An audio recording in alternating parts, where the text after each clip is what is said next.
The keeper of the crossroads. The wind in Wyoming doesn't just blow, it talks.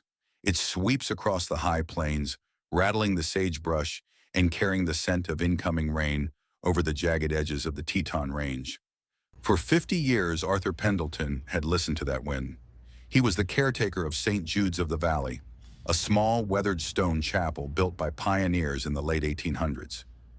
It sat precisely where a dusty dirt road met a roaring four-lane state highway, a literal crossroads between America's quiet past and its thundering, restless present. Arthur was a man of quiet faith, but lately that faith felt as worn as the chapel's wooden pews.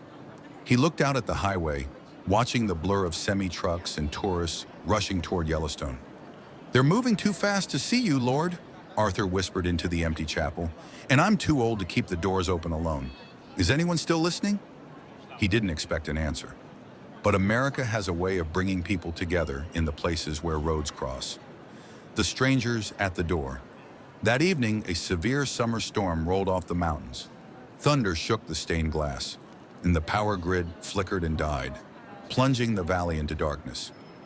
Arthur lit a dozen beeswax candles, their golden glow fighting back the shadows.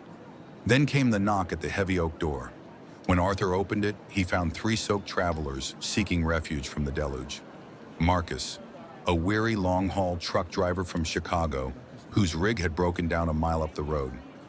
His face was lined with the exhaustion of a man who spent his life delivering goods to cities he never had time to visit. Chloe, a 19-year-old college student from Seattle, clutching a broken guitar case. She was running away from expectations, driving east with no destination, her car's alternator finally giving out in the storm. David, a sharply dressed man from New York City, staring anxiously at his dead smartphone. He was a corporate executive whose flight had been diverted, forcing him into a rental car that was now trapped by a flash flood across the highway. Three completely different Americans had just walked through the door. Breaking bread.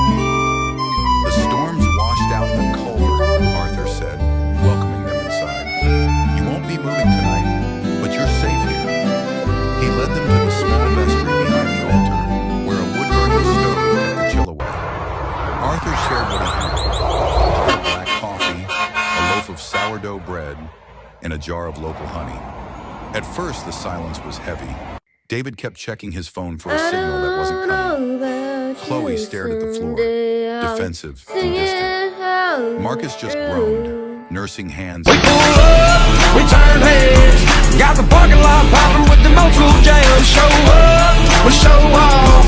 We got the cops called for us, revving up the exhaust. It's all good around here. Just don't let the county sheriff see the cooler of beer. And when the blue lights fade and the Barney Five's out of sight. In the vast expanse of the trucking business, one role stands tall: the owner-operator. However, the open road isn't free of financial hurdles.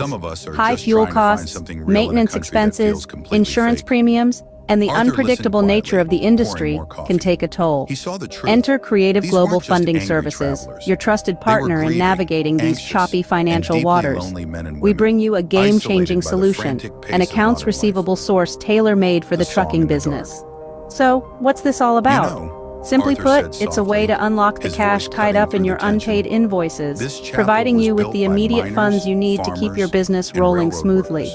No more waiting for payment. No more cash flow crunches, just efficient, reliable funding when you need it. To set your trucking business on the road to financial stability, visit www.creativeglobalfundingservices.com, because at Creative Global Funding Services, we fuel your journey to success. Chloe hesitated, then opened the case.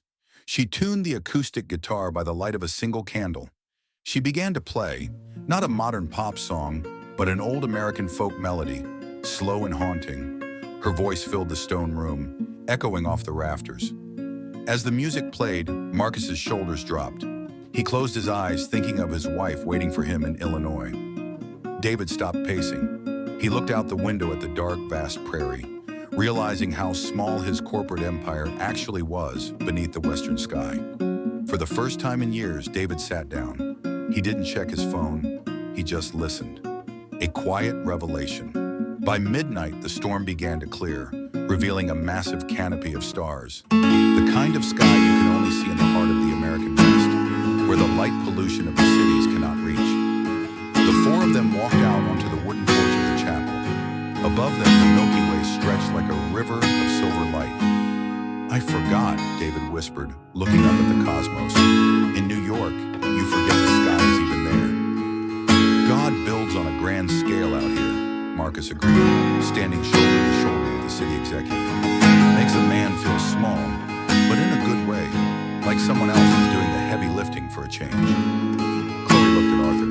"How do you stay here all by yourself? Don't you get lonely?" Arthur smiled, looking at the three of them, the trucker, the corporate worker, the young artist. "I'm never lonely.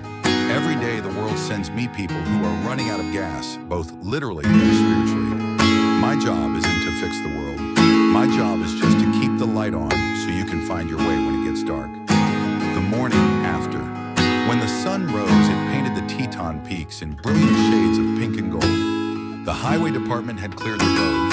A tow truck had arrived for Chloe, and Marcus's rig was coming back to life. Before they left, David handed Arthur a folded piece of paper.